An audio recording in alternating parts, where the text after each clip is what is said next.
পরিবারতান্ত্রিক রাজনৈতিক দলগুলোর শত্রুকে ডক্টর মোহাম্মদ ইউনূস, বিএনপি শত্রুকে ডক্টর মোহাম্মদ ইউনূস, আওয়ামী লীগের শত্রুকে ডক্টর মোহাম্মদ ইউনূস, ইন্ডিয়ার শত্রুকে ডক্টর মোহাম্মদ ইউনূস। ইউনূস হটাও। এই মুহূর্তে ভারতের আর কোন রাজনীতি বাংলাদেশে নাই, ইউনূস হটাও। কারণ একটা, ইউনূসকে প্রধানমন্ত্রীর চেয়ারে রেখে ইউরোপে তারা ষড়যন্ত্র করতে পারছে না।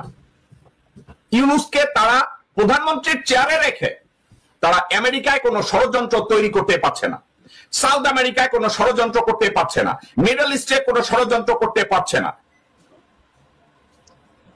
এখন ইউনূসকে আবার সামনে রেখে এমন কোন চুক্তিও স্বাক্ষর করাতে পারছে না যে চুক্তিতে হাসিনা যেভাবে চোখ বুঝে নিজে এবং লোকজনদেরকে দিয়ে $225 মেট্রিক টন কয়লা $481 কেনার চুক্তিও ভারত করাতে পারছে না। আরো একটা সমস্যা ইউনূসকে নিয়ে,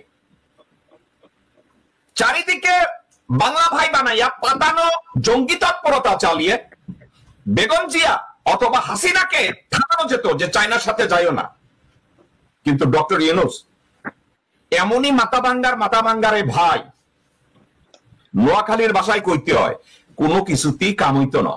ডক্টর ইউনূস যদি চিন্তা করে সে যাবে, সে যাবে।